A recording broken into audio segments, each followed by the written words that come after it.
అధ్యక్ష ఇది నిజామాబాద్ అధ్యక్ష గౌరవనీయులు మా గణేష్ బిగాల గారు మా మంత్రివర్యులు ప్రశాంత్ రెడ్డి గారు మరి వారు చాలా శ్రద్ధ తీసుకొని కట్టిస్తా ఉన్నారు ఇది కూడా రాబోయే నెల 2 నెలల్లో పూర్తయి అందుబాటులోకి వస్తుంది అధ్యక్ష దీన్ని కూడా వారికి నేను పంపిస్తాను అధ్యక్ష అధ్యక్ష ఇది ఐటీ హబ్ ఇన్ సిద్దిపేటలో కూడా ఐటీ హబ్ నిర్మాణం దాదాపు చివరి దశకు వచ్చింది ఇది కూడా పూర్తవుతా ఉంది హరీష్ రావు గారు కూడా ప్రత్యేకంగా చొరవ తీసుకొని దాన్ని కూడా చేస్తూ ఉన్నారు అధ్యక్ష ఇది నల్లగొండలో మా సోదరులు భూపాల్ రెడ్డి గారి నాయకత్వంలో కంచర్ల భూపాల్ రెడ్డి గారి నాయకత్వంలో బ్రహ్మాండంగా ఐటీ హబ్ నిర్మాణం జరుగుతూ ఉంది రాబోయే 6-7 నెలల్లో ఇది కూడా పూర్తయి నల్లగొండ పిల్లలకు కూడా అందుబాటులోకి వస్తుంది అధ్యక్ష ఇట్లా చెప్పాలంటే ఇంకా చాలా చెప్పొచ్చు అధ్యక్ష ఇంకా చాలా ఆలోచనలు ఉన్నాయి ఇంకా ఏం చేయాలి ద్వితీయ శ్రేణి పట్టణాలకు అనే ఆలోచనలు ఉన్నాయి అధ్యక్ష ఈరోజు ఐటీ రంగంలో తెలంగాణ ఏం సాధించింది అనే వాళ్ళకి నేను ఒక చిత్రం చూపెట్టదలుచుకున్నాను అధ్యక్ష ఇది అమెజాన్ యొక్క ప్రపంచంలోనే అతిపెద్ద క్యాంపస్ ఇది సియాటల్లో లేదు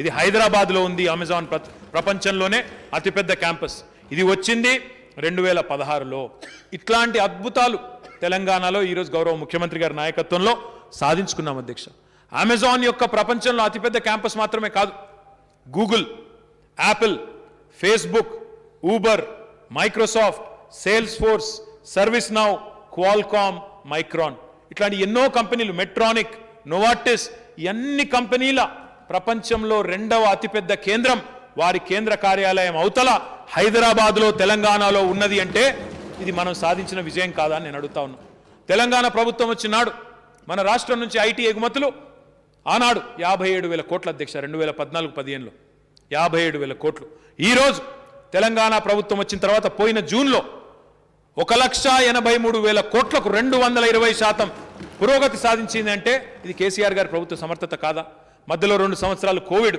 పైకెళ్ళి మీరు ఐటీఐఆర్ ఇయ్యరు ఇంకా ఇవ్వకుండా ఇంకా సతాయిస్తారు రకరకాల ఇబ్బందులు పెట్టి కొత్తగా ఎలక్ట్రానిక్ మ్యానుఫ్యాక్చరింగ్ క్లస్టర్ కావాలి మా మహేశ్వరంలో ఉన్న ఈఎంసీ నిండిపోయిందంటే ఇయ్యరు అయినా మీరు ప్రతికూల పరిస్థితులు సృష్టించినా అవన్నిటినీ అధిగమిస్తూ భారతదేశంలో ఈరోజు ఒక ఉజ్వల స్థాయికి తెలంగాణ చేరింది అంటే అతిశయోక్తి కాదు అధ్యక్ష కొంతమంది అడుగుతుంటారు బెంగళూరు హైదరాబాదు పోటీ గురించి అడుగుతారు అధ్యక్ష నేను అందరి మిత్రుల అవగాహన కోసం చెప్తా ఉన్నా అధ్యక్ష బెంగళూరులో ఐటీ అనేది 1980sలో వచ్చింది అధ్యక్ష హైదరాబాద్లో ఐటీ అనేది మన 1990s చివరిలో అప్పుడు వచ్చింది అధ్యక్ష అంటే మనకంటే వాళ్ళు 15 ఏళ్ళు ముంగట్టున్నారు ఫస్ట్ మూవర్ అడ్వాంటేజ్ అంటారు దాన్ని వాళ్ళు ముంగట పోయిన తర్వాత మన ప్రభుత్వం వచ్చే నాటికి మనకంటే 3 రెట్లు వాళ్ళ సైజ్ ఎక్కువ హైదరాబాద్ ఐటీ ఇండస్ట్రీతో పోలిస్తే మనకంటే 3 రెట్లు వాళ్ళ సైజ్ ఎక్కువ బెంగళూరుది ఏది 2014లో ఆ రోజుకి ఈ రోజుకి తేడా ఏంది అంటే ఆ రోజుకి ఈరోజు తేడా ఏంటంటే అధ్యక్ష మొన్న పోయిన జూన్లో నాస్కామ్ వాళ్ళు ఒక నివేదిక విడుదల చేసినారు అధ్యక్ష నాస్కామ్ అంటే మొత్తం ఐటీ రంగానికి సంబంధించి భారతదేశ స్థాయిలో ఒక అత్యున్నత బాడీ అధ్యక్ష ఇండస్ట్రీ తమంతట తాముగా ఏర్పాటు చేసుకున్న బాడీ వాళ్ళు ఒక నివేదిక ప్రతి సంవత్సరం ఎగుమతుల విషయంలో ఎంప్లాయీస్ విషయంలో ఇస్తారు వాళ్ళు ఏం చెప్పినారు అధ్యక్ష అంటే పోయిన సంవత్సరం భారతదేశంలో 4,50,000 కొత్త ఉద్యోగాలు ఐటీ రంగంలో సృష్టించబడితే అందులో అత్యధికంగా 1,50,000 ఉద్యోగాలు హైదరాబాద్లో సృష్టించబడ్డాయనే మాట నాస్కామ్ చెప్తా ఉంది అధ్యక్ష నేను కాదు అది కూడా తప్ప 2వ స్థానంలో బెంగళూరు ఉంది అధ్యక్ష 1,50,000 ఉద్యోగాలు హైదరాబాద్లో వస్తే 2వ స్థానంలో బెంగళూరు 1,46,000 ఉద్యోగాలు అధ్యక్ష భారతదేశం మొత్తం యొక్క ఐటీ సగటు వృద్ధి రేటు 19% ఉంటే తెలంగాణ యొక్క సగటు వృద్ధి రేటు 26% పోయిన సంవత్సరం అనే మాట నేను మిత్రులకు గుర్తు చేస్తా ఉన్నా అంటే దేశ సగటు కంటే 7% ఎక్కువ తెలంగాణ ఐటీ రంగం వృద్ధిలో ఉన్నదంటే దానిలో కేసీఆర్ గారి యొక్క నాయకత్వ సమర్థత కాదా అధ్యక్ష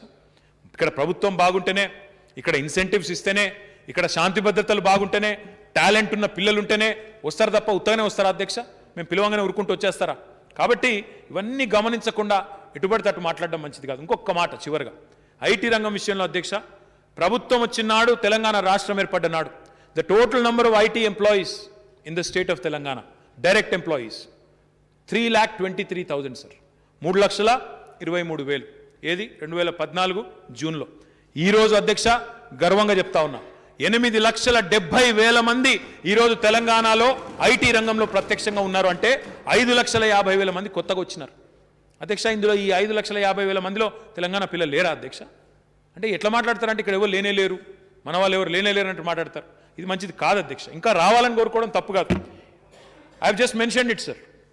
I would like to show this again. Adhyaksha, this is the largest stent manufacturing facility in Asia. ఇది ఎక్కడో లేదు, మన సుల్తాన్పూర్లో, మన పటాన్చెరు నియోజకవర్గంలో, మన తెలంగాణలోనే ఉన్న మాట నేను గౌరవ సభ్యుల దృష్టికి తీసుకొని వస్తా ఉన్నా. ఇది ఒక గుజరాతీ కంపెనీ, సహజానంద్ మెడికల్ టెక్నాలజీస్ అని గుజరాత్ కంపెనీ. వాళ్ళు గుజరాత్ వెలుపల బయటపెట్టిన మొట్టమొదటి పరిశ్రమ, అతిపెద్ద పరిశ్రమ ఈరోజు ఆసియా ఖండంలో. స్టెంట్లు అంటే ఈ గుండెల్లో వేసేటివి, ఇంకా బాడీలోని ఇతర అవయవాల్లో వేసే స్టెంట్లు సార్, అవన్నీ కూడా తయారవుతున్నాయి ఈరోజు ఇక్కడ మన సుల్తాన్పూర్లో అనే మాట నేను మిత్రులకు విజ్ఞప్తి చేస్తా ఉన్నా. అధ్యక్ష, మా ఖాజీపేటకి, వరంగల్కు కోచ్ ఫ్యాక్టరీ ఇస్తామన్నారు అధ్యక్ష, మనకేమో ఇయ్యరు. గుజరాత్కు మాత్రం 20,000 కోట్ల లోకోమోటివ్ ఫ్యాక్టరీ, కోచ్ ఫ్యాక్టరీ అక్కడ పెట్టుకుంటారు అధ్యక్ష. ప్రధానమంత్రి గారు ఎన్నికల సమయంలో పోతారు, శంకుస్థాపన చేస్తారు. అదేమని అడిగితే పోపోపో అంటారు, మేమేమే బేబేబే, లేకపోతే పోపోపో, మీకు ఇయ్యం, ఏం చేసుకుంటారో చేసుకోపో. అందుకే అధ్యక్ష, వాళ్ళ మీద ఆశ పడకుండా, వాళ్ళ మీద ఆశ పెట్టుకోకుండా, తెలంగాణ ప్రయోజనాల విషయంలో రాజీ పడకుండా, భారతదేశంలో one of the largest private రంగం కోచ్ ఫ్యాక్టరీ అధ్యక్ష మేధా సర్వో డ్రైవ్స్ అని మా చేవెళ్ల నియోజకవర్గంలో మా యాదయ్య గారు ఇక్కడ ఉన్నారు, వారి నియోజకవర్గంలో బ్రహ్మాండంగా మేధా సర్వో డ్రైవ్స్ అనే సంస్థ భారతదేశంలోనే ఒక పెద్ద ప్రైవేట్ రైల్ కోచ్ ఫ్యాక్టరీ ఇక్కడ పెడతా ఉంది అధ్యక్ష. ఇక్కడ వందే భారత్ లాంటి ట్రైన్లు కూడా ఇక్కడ తయారవుతా ఉన్నాయి అధ్యక్ష. దాన్ని అధికారికంగా ప్రారంభించాల్సి ఉంది తొందరలో. అంటే ఈ రకంగా అధ్యక్ష, వాళ్ళు ఇయ్యకపోయినా ఏం ఆగలేదు అధ్యక్ష, ఏం ఆగదు అధ్యక్ష. ఇది ఐటీసీ మొన్న ప్రారంభించాను అధ్యక్ష. నేను పోయి మనోహరాబాద్ అనే ప్రాంతంలో ఐటీసీ వాళ్ళు పెట్టిన పరిశ్రమ అధ్యక్ష. అధ్యక్ష, చెప్పాలంటే ఐటీ రంగం గురించి కానీ, ఇండస్ట్రీ గురించి కానీ చాలా ఉంది అధ్యక్ష. కానీ దయచేసి మిత్రులందరినీ నేను కోరేది, ఇవాళ తెలంగాణలో 5 రకాల గౌరవ ముఖ్యమంత్రి గారు తీసుకున్న విప్లవాత్మకమైన నిర్ణయాల వల్ల, అటు వ్యవసాయ రంగంలో, గ్రామీణ రంగంలో, గ్రామీణాభివృద్ధి రంగంలో ఆయన తీసుకున్న నిర్ణయాల వల్ల బ్రహ్మాండమైన మరి వెసులుబాటు కలుగుతా ఉంది. గౌరవనీయులు ఈటెల రాజేందర్ గారు మాట్లాడుతూ మన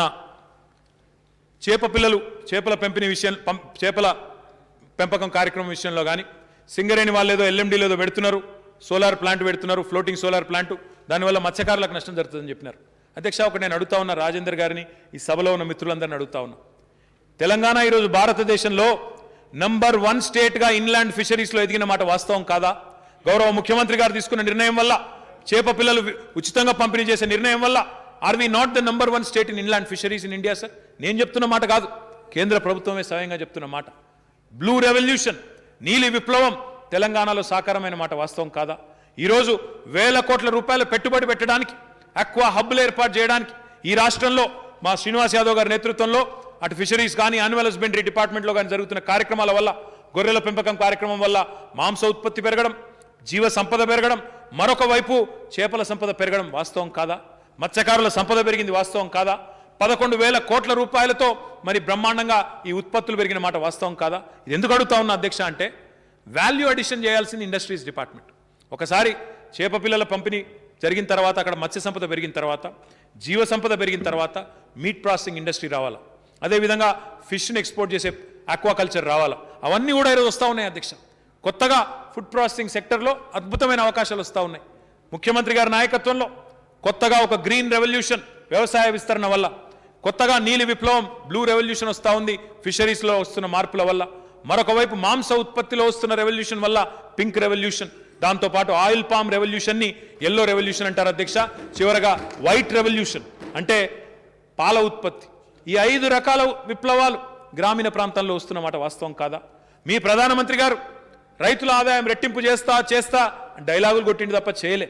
కానీ ఈరోజు తెలంగాణలో బల్లగుద్ది చెప్పవచ్చు, గ్రామీణ ఆర్థిక వ్యవస్థ పరిపుష్టమైంది, గ్రామీణ ప్రాంతాలు బాగున్నాయి తెలంగాణలో, దేశంలో ఎక్కడ లేనంత బాగా తెలంగాణలో ఉన్నాయి అని బల్లగుద్ది చెప్పొచ్చు. ఎట్లా చెప్పొచ్చు అంటారా? మీరు మా మంత్రి గారు అజయ్ గారిని అడిగితే చెప్తారు, రేపు 10లో మీరు చెప్తారు కావచ్చు. అధ్యక్ష, ఈరోజు పట్టణ ప్రాంతాల కంటే పల్లె ప్రాంతాల్లో ఎక్కువ బండ్లు అమ్ముడుపోతున్నాయి అధ్యక్ష, 2 వీలర్స్. ఇది వాస్తవం కాదా? వాస్తవాలు కాదా? రైతు బంధు లాంటి కార్యక్రమాలు ఇవాళ కొంత అంతో ఇంతో తెలంగాణ రైతు ముఖంలో కొంత సంతోషంగా కనబడుతున్నమాట వాస్తవం కాదా? ఇవన్నింటి పర్యవసానంగా ముఖ్యమంత్రి గారు వ్యవసాయ శాఖ మంత్రి గారికి, నిరంజన్ రెడ్డి గారికి మాకిచ్చిన ఆదేశం ఏంటంటే, మీరు ఒక ఆలోచనతో, ఒక వ్యూహంతో, వ్యవసాయ ఉత్పత్తులు పెరుగుతున్నాయి, వ్యవసాయ దిగుబడులు పెరుగుతున్నాయి, ప్రొడక్టివిటీ పెరుగుతున్నది కాబట్టి ఆహార శుద్ధి పరిశ్రమల కోసం ప్రత్యేకంగా ప్రణాళికలు రూపొందించండి. స్పెషల్ ఫుడ్ ప్రాసెసింగ్ జోన్స్ కావాలి. స్పెషల్ ఎకనామిక్ జోన్లో ఐటీ కుండుడే కాదు, మన వ్యవసాయదారులకు కూడా మన గ్రామీణ ప్రాంతాల్లో ఉండే పారిశ్రామికవేత్తలకు కూడా కొత్త తరం పిల్లలకు కూడా వ్యవసాయ ఉత్పత్తులను శుద్ధీకరించే ఆహార శుద్ధి కేంద్రాలు కావాలని కోరినారు అధ్యక్ష ముఖ్యమంత్రి గారు.